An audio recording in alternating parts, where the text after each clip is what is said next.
Movie ಹೆಸರು ಬಂದು the ಒಡಿಸಿ. ಇದು ನೋಲನ್ ಅವರು ಡೈರೆಕ್ಟ್ ಮಾಡಿರುವಂತ ಸಿನಿಮಾ. ರೀಸೆಂಟ್ ಟೈಮಲ್ಲಿ ಇದು ತುಂಬಾನೇ ವಿವಾದಕ್ಕೆ ಒಳಗಾಗಿದೆ ಅಂಡ್ ಎಲ್ಲ ಮೂವಿಯನ್ನ ರಾಮಾಯಣಕ್ಕೆ ಕಂಪೇರ್ ಮಾಡ್ತಾ ಇದ್ದಾರೆ. ಸೊ ಮೂವಿಲಿ ಅಂಥದ್ದೇನಿದೆ, ಈ ಮೂವಿಯ ಕತೆ ಏನು, ಬಟ್ ಅದಕ್ಕಿಂತ ಮುಂಚೆ ನೀವೇನಾದರೂ ನನ್ನ ಚಾನಲ್ಗೆ ಹೊಸಬರಾಗಿದ್ರೆ ಪ್ಲೀಸ್ ಸಬ್ಸ್ಕ್ರೈಬ್ ಮಾಡಿ ಸಪೋರ್ಟ್ ಮಾಡಿ. ಈ ಕತೆ ಇರೋದು ಇತಾಕ ರಾಜ್ಯದ ರಾಜನಾದ ಒಡಿಸಿಯಸ್ ಮೇಲೆ. ರಾಜ ಒಡಿಸಿಯಸ್ ಟ್ರಾಯ್ ಮೇಲೆ ಯುದ್ಧಕ್ಕೆ ಹೋಗಿರ್ತಾನೆ, ಬಟ್ ಬಹಳ ವರ್ಷಗಳಾದ್ರೂ ಅವ್ನು ವಾಪಸ್ ರಾಜ್ಯಕ್ಕೆ ಬಂದಿರಲ್ಲ. ಇವಾಗ ಮೂವಿ ಸ್ಟಾರ್ಟಿಂಗ್ ಸೀನಲ್ಲಿ ಬೋರ್ಡ್ ಅನ್ನೋನು ರಾಜ ಟ್ರಾಯ್ ಮೇಲೆ ಹೇಗೆ ಯುದ್ಧಕ್ಕೆ ಹೋದ ಅನ್ನೋದನ್ನ ಹೇಳ್ತಾನೆ. ಇವಾಗ ಮೂವಿ ಫ್ಲಾಶ್ ಬ್ಯಾಕ್ಗೆ ಹೋಗುತ್ತೆ. ಇಲ್ಲಿ ರಾಜ ಟ್ರೋಜನ್ ಅನ್ನೋಂಥ ಮರದ ಕುದುರೆನ ನಿರ್ಮಿಸಿ ಅದ್ರ ಒಳಗಡೆ ಅವನು ಮತ್ತೆ ಅವ್ನ ಸೈನಿಕರು ಉಳಿಸ್ಕೊಂಡಿರ್ತಾರೆ. ಇವಾಗ ಈ ಟ್ರೋಜನು ಸಮುದ್ರದ ದಡದಲ್ಲಿದೆ. ಆಗ ಟ್ರಾಯ್ನ ಸೈನಿಕರು ಬರ್ತಾರೆ.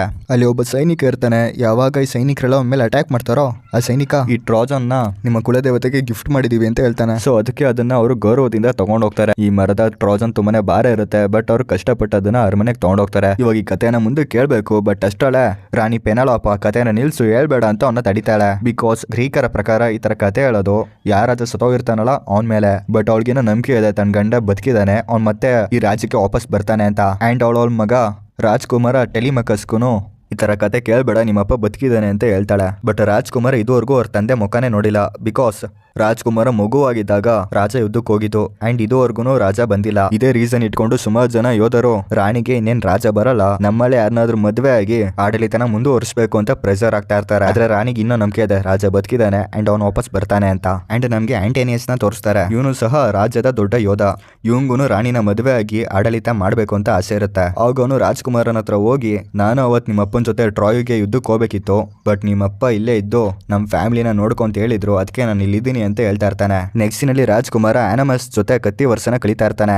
ಆನಮಸ್ ರಾಜನ ಅಸಿಸ್ಟೆಂಟ್ ಆಗಿದ್ದ. ರಾಜ್ಕುಮಾರ ಅವನ್ಗೆ ಅವ್ರ ಅಪ್ಪನ ಬಗ್ಗೆ ಕೇಳಿದಾಗ, ನಿಮ್ಮ ಅಪ್ಪಂಗೆ ನಾಯಿ ಅಂದ್ರೆ ಇಷ್ಟ ಮತ್ತು ರಾಜ ಅವ್ನ ಬಿಲ್ಲನ್ನ ಯೂಸ್ ಮಾಡ್ತಿದ್ದ, ಅದನ್ನ ಅವ್ನ್ ಬಿಟ್ರೆ ಇನ್ಯಾರ ಕೈಲೋ ಅದನ್ನು ಯೂಸ್ ಮಾಡೋಕ್ಕಾಗಲ್ಲ ಅಂತ ಹೇಳ್ತಾನೆ. ಅಂಡ್ ಈಗ ಒಂದಿನ ರಾಜದ ಮಕ್ಳಿಗೆ ಬೇಟೆ ಆಡೋದನ್ನ ಹೇಳ್ಕೊಡುವಾಗ ಒಂದು ಕಾಡಂದಿ ಬಂದು ರಾಜನ ಕಚ್ಚಿತ್ತು. ಅವಾಗ ನಾನೇ ಡೈಮ್ ಹತ್ರ ಕರ್ಕೊಂಡೋಗಿ ಅದಕ್ಕೆ ಟ್ರೀಟ್ಮೆಂಟ್ ಕೊಡಿಸಿದೆ ಅಂತ ಹೇಳ್ತಾನೆ. ಇದಾಗಿದ್ ಕೆಲವು ದಿನಗಳ ನಂತರ ಗ್ರೀಕ್ ಸಾಮ್ರಾಟ ಆನಮೆನನ್ ರಾಜನ ಹತ್ರ ಟ್ರಾಯ್ ಜೊತೆ ಯುದ್ಧ ಮಾಡಕ್ಕೆ ನಿನ್ ಸಹಾಯ ಬೇಕು ಅಂತ ಕೇಳ್ತಾನೆ. ಆದ್ರೆ ರಾಜಂಗೆ ಯುದ್ಧ ಇಷ್ಟ ಇರಲಿಲ್ಲ, ಬಟ್ ಆದ್ರೂ ಅವನು ಗ್ರೀಕ್ಗೋಸ್ಕರ ಯುದ್ಧನ ಒಪ್ಕೊಂಡಿದ್ದ. ಅವಾಗ ಅವನು ಒಂದು ಸೈನ್ಯವನ್ನ ರೆಡಿ ಮಾಡ್ತಾನೆ. ಲಿಸ್ಟಲ್ಲಿ ಆಂಟಿನಸ್ ಇರ್ತಾನೆ, ಬಟ್ ರಾಜ ಆಂಟಿನಸ್ ಚಿಕ್ಕವನು ಅಂತ ಅವನ ಬದಲು ಸೆನನ್ನ ಆಯ್ಕೆ ಮಾಡ್ಕೋತಾನೆ. ಹಾಗೂ ಅವಾಗ ನೀನ್ ಚಿಕ್ಕ ಮಗು ಆಗಿದೆ, ರಾಜಂಗೆ ನೀನ್ ಬಿಟ್ಟು ಹೋಗಕ್ ಇಷ್ಟ ಇರಲಿಲ್ಲ, ಬಟ್ ಆದ್ರೂ ಅವ್ರಿಗೆ ಹೋಗ್ಬೇಕಾಗಿ ಬಂತು ಅಂತ ಹೇಳ್ತಾನೆ. ಇದಾದ್ಮೇಲೆ ರಾಜ್ಕುಮಾರ ರಾಣಿ ಹತ್ರ ಹೋಗಿ ಇದೇ ಟಾಪಿಕ್ ಬಗ್ಗೆ ಡಿಸ್ಕಸ್ ಮಾಡ್ತಾ ಇರ್ತಾನೆ. ಆಗ ರಾಣಿ, ನಿಮ್ಮಪ್ಪ ಹೋಗಕ್ಕಿಂತ ಮುಂಚೆ ನಂಗೆ ನಾನೇನಾದ್ರೂ ವಾಪಸ್ ಬಂದಿಲ್ಲ ಅಂದ್ರೆ ಇನ್ನೊಬ್ಬ ಯೋಧನ ಆಯ್ಕೆ ಮಾಡ್ಕೊಂಡು ಮದುವೆ ಆಗು ಅಂತ ಹೇಳಿದ್ರು. ಆದ್ರೆ ನನಗೆ ಗೊತ್ತು ನಿಮ್ಮ ಅಪ್ಪನ್ ಬಿಟ್ಟು ನಾನು ಎಷ್ಟು ಕಷ್ಟ ಅನುಭವಿಸ್ತಾ ಇದೀನಿ ಅಂತ. ಈ ರಾಜ್ಯನ 18 ವರ್ಷದಿಂದ ಹೇಗೆ ಆಡಳಿತ ಮಾಡ್ತಾ ಇದೀನಿ ಅಂತ ನನಗೆ ಗೊತ್ತು ಅಂತ ಹೇಳ್ತಾಳೆ. ನೆಕ್ಸ್ಟಿನಲ್ಲಿ ರಾಣಿ ರಾಜ್ಕುಮಾರಂಗೆ ರಾಜನ ಬಿಲ್ ಕೊಟ್ಟು ಅದಕ್ಕೆ ಕಾರ ಕಟ್ಟು ಅಂತ ಹೇಳ್ತಾಳೆ. ಬಟ್ ಅದು ರಾಜ್ಕುಮಾರನ್ ಕೈಲಿ ಆಗ್ತಾ ಇರ್ಲಿಲ್ಲ. ಆಕ್ಚುಲಿ ಆ ಬಿಲ್ಗೆ ರಾಜನ್ ಬಿಟ್ರೆ ಯಾರಟಕ್ ಆಗಲ್ಲ, ಅಷ್ಟು ಪವರ್ಫುಲ್ ಇದೆ ಅದು. ಇವಾಗ ರಾಜ್ಕುಮಾರ ನಂಗೆ ಹೆಂಗಿದ್ರು ವಯಸ್ಸಾಗಿ ನನ್ನನ್ನೇ ಮುಂದಿನ ರಾಜ ಆಗಿ ಅನೌನ್ಸ್ ಮಾಡು ಅಂತ ಕೇಳ್ತಾನೆ. ಅದಕ್ಕೆ ಮಹಾರಾಣಿ ಇನ್ನ ಆ ಸಮಯ ಬಂದಿಲ್ಲ, ಸಮಯ ಬಂದಾಗ ನಾನೇ ಪಟ್ಟಾಭಿಷೇಕ ಮಾಡ್ತೀನಿ ಅಂತ ಹೇಳ್ತಾಳೆ. ಮತ್ತೆ ಅವನ ಕಡೆ ಆಂಟಿನಸ್ ಈ ರಾಜ್ಯದ ರಾಜ ಆಗಬೇಕು ಅಂತ ಜನರ ಮನ್ಸ್ ಗೆಲ್ಲೋದಕ್ಕೆ ಪ್ರಯತ್ನಿಸ್ತಾ ಇರ್ತಾನೆ. ನೆಕ್ಸ್ಟಿನಲ್ಲಿ ರಾಜ್ಕುಮಾರ ತನ್ನ ತಂದೆಯನ್ನ ಹುಡ್ಕೋದಕ್ಕೆ ಗ್ರೀಕ್ ಸಾಮ್ರಾಟನ ಸಹಾಯವನ್ನ ಕೇಳ್ಕೊಂಡು ಹೋಗ್ತಾನೆ. ಅಕಸ್ಮಾತ್ ಅವ್ರ ತಂದೆ ಸಿಕ್ಕಿಲ್ಲ ಅಂದ್ರೆ ನೆಕ್ಸ್ಟ್ ನಾನೇ ರಾಜ ಆಗ್ಬೇಕು ಅಂತ ಪ್ಲಾನ್ ಅಲ್ಲಿ ಇರ್ತಾನೆ.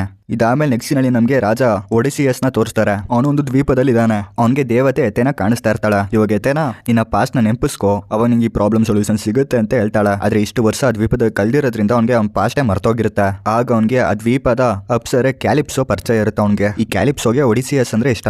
ಇವಾಗ ರಾಜ ನಂಗೆ ಎತೆನ ಪಾಸ್ಟ್ ಅನ್ನ ನೆನಪಿಸ್ಕೊ ಅಂತ ಇದ್ದಾಳೆ, ಅದಕ್ಕೆ ನಾನು ಟ್ರೈ ಮಾಡ್ತೇನೆ, ಬಟ್ ನನ್ನ ಕೈಲಿ ಆಗ್ತಾ ಇಲ್ಲ ಅಂತ ಹೇಳ್ತಾನೆ. ಅವಾಗ ಅಪ್ಸರೇನು ಸರಿ ನೆನಪಿಸ್ಕೊ ಅಂತ ಅವ್ನಿಗೆ ಹೆಲ್ಪ್ ಮಾಡಕ್ ಟ್ರೈ ಮಾಡ್ತಾಳೆ. ಮತ್ತು ಆಕಾಶದಿಂದ ಸಿಡಿಲು ದೇವ ಅವ್ನಿಗೆ ನೆನಪಾಗೋ ತರ ಬಯಸ್ತಾನೆ. ಇದರಿಂದ ರಾಜಂಗೆ ನೆನಪಾಗುತ್ತೆ. ಅವನ್ ಹೇಳ್ತಾನೆ, ನಾವು ಟ್ರಾಯ್ ಜೊತೆ 10 ವರ್ಷ ಯುದ್ಧ ಮಾಡಿದ್ವಿ. ಈ ಯುದ್ಧದಲ್ಲಿ ನಮ್ಮ ಸುಮಾರು ಜನ ಸೈನಿಕರು ಸತ್ರು, ಬಟ್ ಕೊನೆಗೆ ನಾವು ಗೆದ್ವಿ. ಈ ಗೆಲುವಿನಿಂದ ಗ್ರೀಕ್ ಸಾಮ್ರಾಟ ಖುಷಿಯಾಗಿ ನಮ್ಮ ಮುಂದೆ ತಲೆ ಬಾಗ್ದ. ಇದೆಲ್ಲ ಆದ್ಮೇಲೆ ನಾನು ಮತ್ತೆ ಮಿಕ್ಕ ಸೈನಿಕರು ಇರೋ 3 ಹಡಗಲ್ಲಿ ಮತ್ತೆ ರಾಜ್ಯಕ್ಕೆ ಹೋಗೋಣ ಅಂತ ಪ್ರಯತ್ನಿಸಿದ್ವಿ.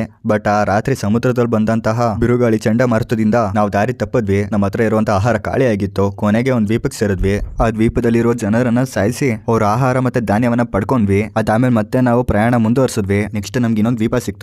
ಆ ದ್ವೀಪ ಸ್ವಲ್ಪ ವಿಚಿತ್ರವಾಗಿತ್ತು. ಅಲ್ಲೊಂದು ಗುಹೆ ಇತ್ತು. ನಾವು ಆ ಗುಹೆ ಒಡೆ ಹೋದ್ವಿ. ಅಲ್ಲಿ ಯಾರೋ ಬೆಂಕಿ ಹಚ್ಚಿದ್ರು ಅಂಡ್ ಅಲ್ಲಿ ಆಹಾರಗಳಿದ್ವು. ಅವಾಗ ನಾವು ಅಲ್ಲಿ ವಾಸವಾಗಿರುವಂತ ಗುಂಪು ಕಾಯ್ತಾ ಇರ್ತಾರೆ. ಇದಾಗಿ ಸ್ವಲ್ಪ ಹೊತ್ತಲ್ಲಿ ಕೆಲವೊಂದು ಕುರಿಗಳು ಅಲ್ಲಿ ಬರುತ್ತೆ. ಅದಾದ್ಮೇಲೆ ಒಂದ್ ಕಣ್ಣಿರುವಂತಹ ಒಬ್ಬ ರಾಕ್ಷಸ ಗುಹೆ ಬಂದು ಒಂದು ದೊಡ್ಡ ಬಂಡೆಯಿಂದ ಆ ಗುಹೆಯನ್ನ ಮುಚ್ಚಿ ಒಂದೊಂದಾಗಿ ಒಬ್ಬೊಬ್ಬ ಸೈನಿಕನ ತಿನ್ನೋದಕ್ಕೆ ಶುರು ಮಾಡ್ತಾನೆ. ಅಂಡ್ ಯಾವಾಗ ಅವ್ನ ಹೊಟ್ಟೆ ತುಂಬುತ್ತೋ ಅವನಲ್ಲೇ ಮಲ್ಕೋತಾನೆ.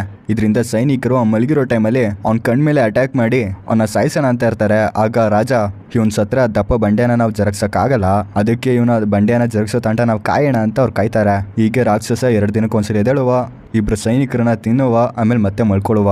ಅಂಡ್ ಹೀಗೆ ಒಂದ್ ದಿನ ಒಂದು ಬಂಡೆಯನ್ನ ಜರುಗಿಸ್ತಾನೆ. ಆಗ ರಾಜ ಒಂದು ಸೈನಿಕನ ಅಲ್ಲಿಂದ ಎಸ್ಕೇಪ್ ಆಗಿ ಅಂತ ಹೇಳ್ತಾನೆ. ಅಂಡ್ ಅರ್ಧ ಸೈನಿಕರು ಅಲ್ಲಿಂದ ಎಸ್ಕೇಪ್ ಆಗ್ತಾರೆ. ರಾಜ ಮತ್ತೆ ಇನ್ ಸ್ವಲ್ಪ ಸೈನಿಕರು ಒಡನೆ ಉಳ್ಕೋತಾರೆ. ಅಂಡ್ ಈಗ ಅವರು ಸ್ವಲ್ಪ ದಿನ ಅಲ್ಲೇ ಸ್ಟೇ ಮಾಡ್ತಾರೆ.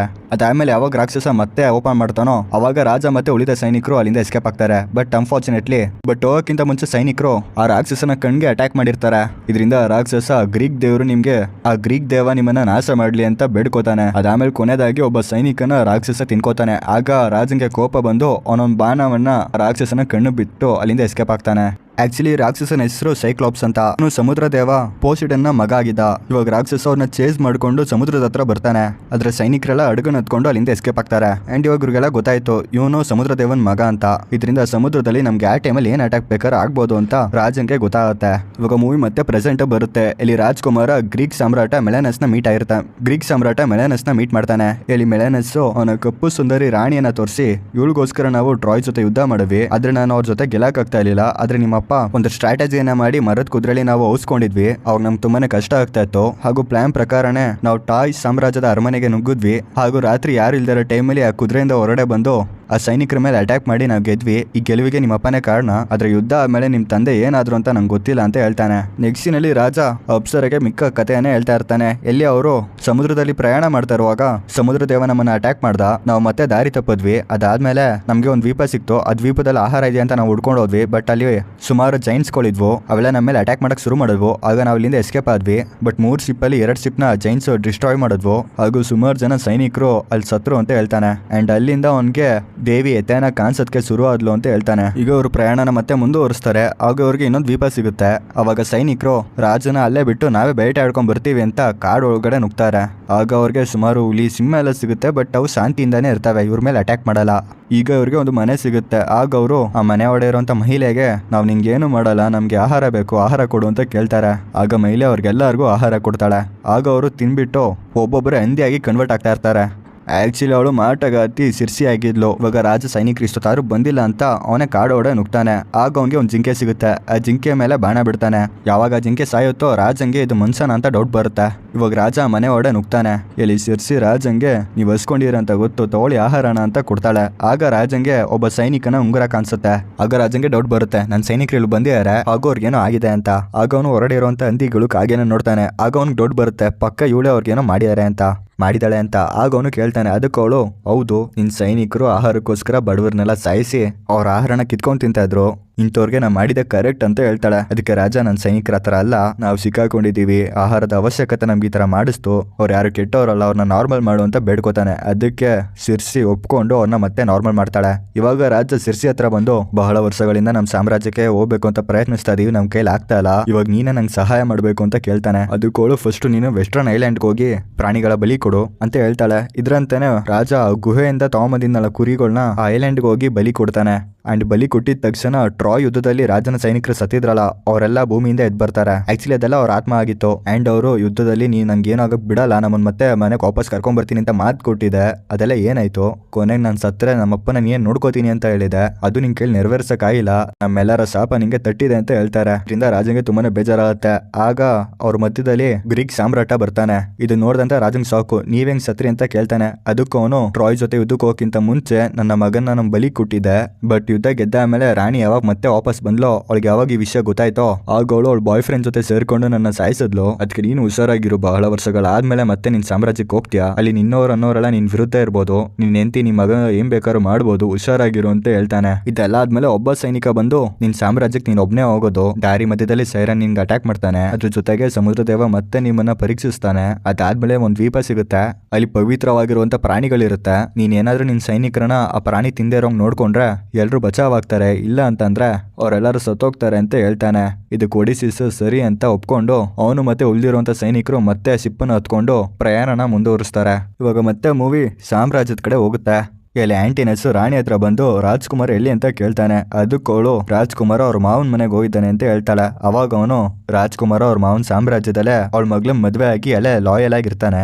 ಅದಕ್ಕೆ ನನ್ನ ಮದ್ವೆ ಆಗು, ನಮ್ ಗುಟ್ಟೋ ಮಗುನ ಈ ಸಾಮ್ರಾಜ್ಯದ ರಾಜ ಮಾಡೋಣ ಅಂತೆಲ್ಲ ಹೇಳ್ತಾನೆ. ನಾನು ಇದಕ್ಕೆಲ್ಲ ಒಪ್ಕೊಳ್ಳಲ್ಲ. ಇವಾಗ ಆಂಟಿನಸ್ ಅವನು ಕ್ಲೋಸ್ ಆಗಿರುವಂತ ಅರಮನೆ ದಾಸಿನ ಕೇಳ್ತಾನೆ. ಅವಾಗ ಅವಳು ರಾಜ್ಕುಮಾರ್ ಇರುವಂತ ಲೊಕೇಶನ್ ಹೇಳ್ತಾಳೆ. ಇವಾಗ ಇವನು ಅಲ್ಲಿ ಅಟ್ಯಾಕ್ ಮಾಡಿ ರಾಜ್ಕುಮಾರನ್ನ ಸಾಯಿಸೋಣ ಅಂತ ಪ್ಲಾನ್ ಮಾಡ್ತಾನೆ. ಈ ಕಡೆ ಮೆಲನಸ್ ರಾಜ್ಕುಮಾರಂಗೆ ನೀ ಮತ್ತೆ ನಿನ್ ರಾಜ್ಯಕ್ಕೆ ಹಿಂದಿರ್ಗು, ಅಲ್ಲಿ ಸುಮಾರು ಸಮಸ್ಯೆಗಳಿದೆ, ನಿನ್ ತಾಯಿಗೆ ನಿನ್ನ ಅವಶ್ಯಕತೆ ಇದೆ, ಹೇಗಿದ್ರು ರಾಜ ಬದುಕಿರೋದ್ ಕಾಲೇ ಸುಲವಿಲ್ಲ, ನಿನ್ನ ಅವಶ್ಯಕತೆ ರಾಜ್ಯಕ್ಕೆ ಇದೆ, ಹೋಗು ಅಂತ ಅವನ್ನ ಕಳಿಸ್ತಾನೆ.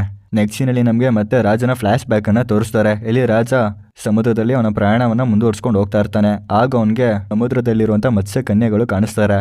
ಇವರು ಅವರ ಇಂಪಾದ ಧ್ವನಿಯಿಂದ ಸೈನಿಕರನ್ನ ಕರೆದು ಅವ್ರನ್ನ ಎಳ್ಕೊಂಡು ತಿನ್ಕೋತಾ ಇರ್ತಾರೆ. ಇದರಿಂದ ಸೈನಿಕರೆಲ್ಲ ಎಚ್ಚರಿಸ್ಕೋತಾರೆ. ಆದ್ರೆ ರಾಜ ಧ್ವನಿಗೆ ತುಂಬಾನೇ ಮರಲಾಗಿರ್ತಾನೆ. ಅವ್ನು ಹೋಗ್ಬೇಕು ಅಂತ ಅನ್ಕೋತಾನೆ. ಬಟ್ ಸೈನಿಕರು ಅವ್ರನ್ನ ತಡೀತಾರೆ. ಆದ್ರೆ ಸೈನಿಕರು ರಾಜನ ತಡೀತಾರೆ ಅಂಡ್ ಅವರಲ್ಲಿಂದ ದೂರ ಹೋಗ್ತಾರೆ. ಇದಾದ್ಮೇಲೆ ಮತ್ತೆ ಸಮುದ್ರದ ಒಡೆಯಿಂದ ಒಬ್ಬ ರಾಕ್ಷಸ ಒಬ್ಬೊಬ್ಬ ಸೈನಿಕನು ಎತ್ಕೊಂಡು ತಿಂತಾ ಇರ್ತಾನೆ. ಆಗ ಅವರು ಸಿಪ್ಪನ್ನ ಬೇರೆ ಕಡೆ ತಿರುಗಿಸಿ ಅಲ್ಲಿಂದ ಎಸ್ಕೇಪ್ ಆಗ್ತಾರೆ. ಇವಾಗೆಲ್ಲ ಸೈನಿಕರು ಆತ್ಮಗಳು ನಮ್ಗೆ ಈ ದಾರಿನ ತೋರಿಸಿದ್ವು, ನಾವೆಲ್ಲ ಸೇಫ್ ಆಗಿ ಮನೆಗೆ ಹೋಗ್ಬೇಕು ತಾನೆ, ಯಾಕೆ ಈ ತರ ಆಗ್ತಾ ಇದೆ ಅಂತ ಕೇಳ್ತಾರೆ. ಆಗ ರಾಜ ಇಷ್ಟೊತ್ತು ಆಗಿದ್ದೆಲ್ಲ ನಮ್ಮ ಪಾಪದ ಪ್ರಾಯಶ್ಚಿತ, ಇದೇ ತರ ನಾವೇನಾದ್ರೂ ಈ ದಾರಿಯನ್ನ ಕ್ಲಿಯರ್ ಮಾಡಿದ್ರೆ ಒಂದು ಐಲ್ಯಾಂಡ್ ಸಿಗುತ್ತೆ. ಐಲ್ಯಾಂಡ್ ಅಲ್ಲಿ ಪವಿತ್ರ ಪ್ರಾಣಿಗಳಿದಾವೆ, ನೀವ್ ಯಾರು ಅದನ್ನ ತಿನ್ಬೇಡಿ, ಆತ್ಮಗಳು ಚಾಲೆಂಜ್ ಹಾಕಿದಾವೆ, ನೀವು ತಿಂತೀರಾ ಅಂತ.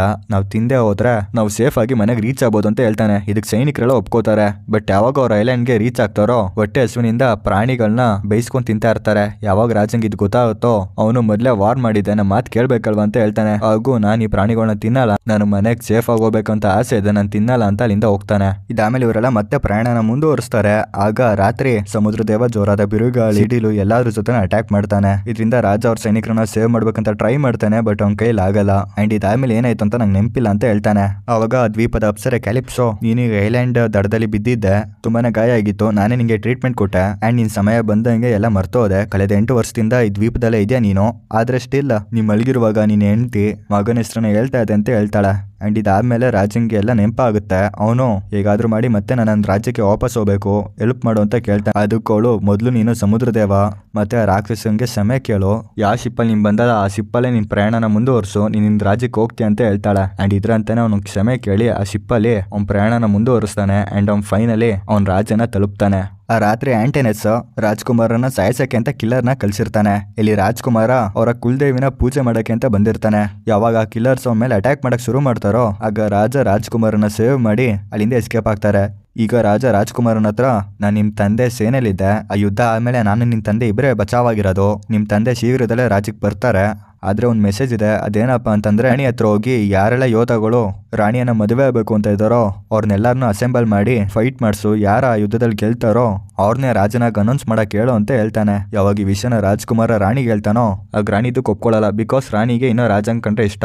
ಆದ್ರೆ ರಾಜ್ಕುಮಾರ ನಾವ್ ಇವಾಗ ಈ ತರ ಮಾಡಿಲ್ಲ ಅಂತಂದ್ರೆ ಅಷ್ಟು ಜನ ಯೋಧಗಳು ನಮ್ ವಿರುದ್ಧನೇ ಬರ್ತಾರೆ, ಇವಾಗ ನೀನ್ ಈ ತರ ಅನೌನ್ಸ್ ಮಾಡಿದ್ರೆ ಅವ್ರವ್ರೆ ಕಿತ್ತಾಡ್ಕೊಂಡು ಸಾಯ್ತಾರೆ ಅಂತ ಹೇಳ್ತಾನೆ.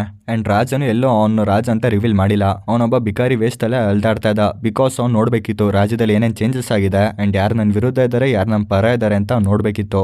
ಇವಾಗ ರಾಜ ಅವ್ನ ಫೇವ್ರೇಟ್ ನಾಯಿಯನ್ನ ನೋಡಿ ಅದನ್ನ ಚೆನ್ನಾಗಿ ಕೇರ್ ಮಾಡ್ತಾ ಇರ್ತಾನೆ. ಇದು ನೋಡ್ದಂತ ರಾಜ್ಕುಮಾರ ಇವರೇ ನಮ್ಮಪ್ಪ ಅಂತ ಕಂಡಿಡಿತಾನೆ. ಆಗ ರಾಜ ಈ ನಮ್ಮ ಮಗ ಆಗಿರೋದ್ ಕೆಮ್ಮೆ ಇದೆ ಅಂತ ಹೇಳಿ ಇಬ್ರು ಒಂದಾಗ್ತಾರೆ. ಈಗ ರಾಜ ತನ್ನನ್ನ ತಾನು ಕವರ್ ಮಾಡ್ಕೊಂಡು ರಾಣಿ ಹತ್ರ ಹೋಗಿ ನಾನು ಮತ್ತೆ ರಾಜ ಒಂದೇ ಸೈನ್ಯದಲ್ಲಿ ಇದ್ವಿ, ಈಗ ಒಡಿಸಿಯಸ್ ಇಲ್ಲಿ ಬರ್ತಾನೆ, ಬಟ್ ಅವ್ನ ಕಂಡೀಷನ್ ಇದೆ, ಅವ್ನ ಯುದ್ಧದಲ್ಲಿ ಎತ್ತಿನ ಗಿಫ್ಟ್ ಅಂತ ಒಂದು ಮರದ ಕುದುರೆಲಿ ಔಸ್ಕೊಂಡೋಗಿ ಆ ರಾಜ್ಯಕ್ಕೆ ನುಗ್ಗಿ ಮೋಸ್ಟಿಂದ ಯುದ್ಧ ಗೆದ್ದ. ಆ ಯುದ್ಧದಲ್ಲಿ ಸುಮಾರು ಜನ ಅಮಾಯಕರನ್ನ ಸೈನ್ಯ ಸಾಯಿಸ್ತು. ಇದರಿಂದ ರಾಜ ತುಂಬಾನೇ ಗಿಲ್ಟಿ ಫೀಲ್ ಆಗಿದ್ದಾನೆ. ಅವ್ನ ಪಾಪ ಮುಕ್ತಿ ಆಗ್ಬೇಕಂದ್ರೆ ಅವ್ನ್ ಮತ್ತೆ ರಾಜ್ಯಕ್ಕೆ ಬರ್ಬೇಕಂದ್ರೆ ಈ ರಾಜ್ಯಕ್ಕೆ ಹೊಸ ರಾಜ ಬೇಕು, ಅದಕ್ಕೆ ನೀನೇ ಹೊಸ ರಾಜನ ಆಯ್ಕೆ ಮಾಡ್ಬೇಕು ಅಂತ ಹೇಳ್ತಾನೆ. ಇದರಿಂದ ರಾಣಿಗೆ ತುಂಬಾನೇ ಬೇಜಾರಾಗುತ್ತೆ. ಬಟ್ ರಾಜಂಗೋಸ್ಕರ ರಾಣಿ ಆ ರಾತ್ರಿ ಒಂದು ಅನೌನ್ಸ್ಮೆಂಟ್ ಮಾಡ್ತಾಳೆ, ಯಾರ ನನ್ನ ಮದುವೆ ಆಗಬೇಕು ಅಂತ ಇದ್ದೀರಾ ಆ ಯೋಧರೆಲ್ಲ ನಾಳೆ ಇದೇ ಜಾಗದಲ್ಲಿ ಅಸೆಂಬಲ್ ಆಗಿ ಅಂತ. ಇದ್ರ ಅಂತಾನೆ ಆ ಜಾಗದಲ್ಲಿ ಸುಮಾರು ಜನ ಯೋಧರು ಅಸೆಂಬಲ್ ಆಗ್ತಾರೆ. ಅಂಡ್ ಅವ್ರ ಮಧ್ಯದಲ್ಲಿ ರಾಜನು ತನ್ನ ಮುಖನ ಕವರ್ ಮಾಡ್ಕೊಂಡಿರ್ತಾನೆ.